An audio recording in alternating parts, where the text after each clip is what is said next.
ರೈತನು ಯಾವಾಗಲೂ ಮಾಡುವಂತೆ ಸೂರ್ಯೋದಯಕ್ಕೂ ಮುನ್ನ ಎದ್ದನು.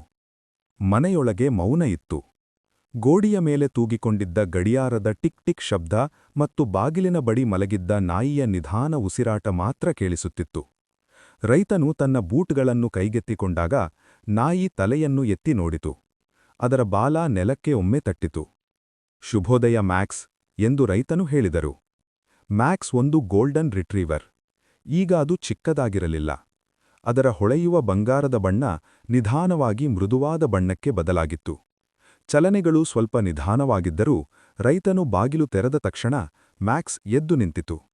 ಕೆಲಸಕ್ಕೆ ಸಿದ್ಧವಾಗಿದ್ದಂತೆ. ಹೊರಗಿನ ಗಾಳಿ ತಂಪಾಗಿತ್ತು.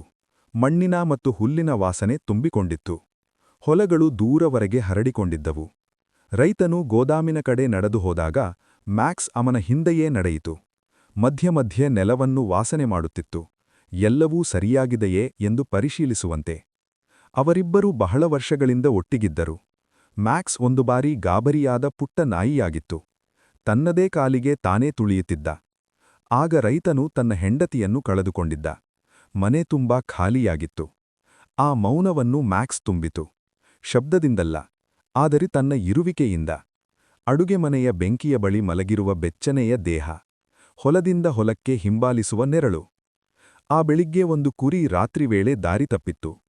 ತೆರೆದ ಗೇಟನ್ನು ನೋಡಿ ರೈತನು ಆಳವಾಗಿ ನಿಟ್ಟುಸಿರುಬಿಟ್ಟನು.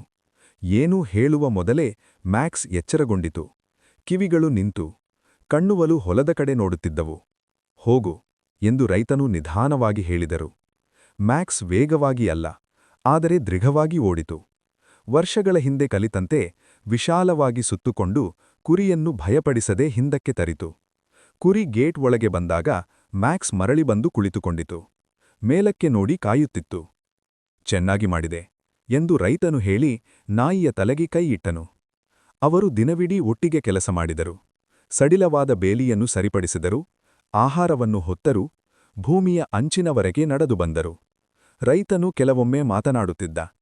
ಉತ್ತರಕ್ಕಾಗಲ್ಲ. ಮ್ಯಾಕ್ಸ್ ಕೇಳುತ್ತಿತ್ತು ಎಂಬ ಕಾರಣಕ್ಕೆ.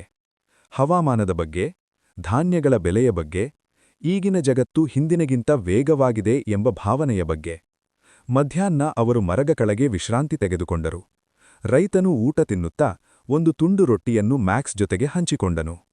ಮ್ಯಾಕ್ಸ್ ತನ್ನ ತಲೆಯನ್ನು ರೈತನ ಬೂಟ್ ಮೇಲೆ ಇಟ್ಟುಕೊಂಡು ಮಲಗಿತು. ಕಣ್ಣುಗಳು ಅರ್ಧ ಮುಚ್ಚಿದ್ದವು. ಉಸಿರಾಟ ಶಾಂತವಾಗಿತ್ತು. ಅಂತಹ ಕ್ಷಣಗಳಲ್ಲಿ ರೈತನು ಒಂದು ಶಾಂತಿಯನ್ನು ಅನುಭವಿಸುತ್ತಿದ್ದ.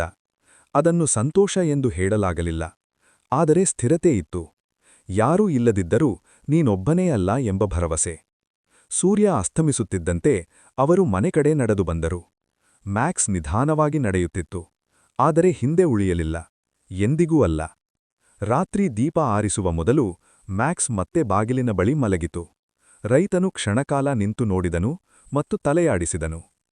ಒಳ್ಳೆಯ ದಿನ ಎಂದು ಹೇಳಿದರು. ಮ್ಯಾಕ್ಸ್ ತನ್ನ ಬಾಲವನ್ನು ನೆಲಕ್ಕೆ ಒಮ್ಮೆ ತಟ್ಟಿತು. ಫಾರ್ಮ್ ಮತ್ತೆ ಮೌನದಲ್ಲಿ ಮುಳುಗಿತು.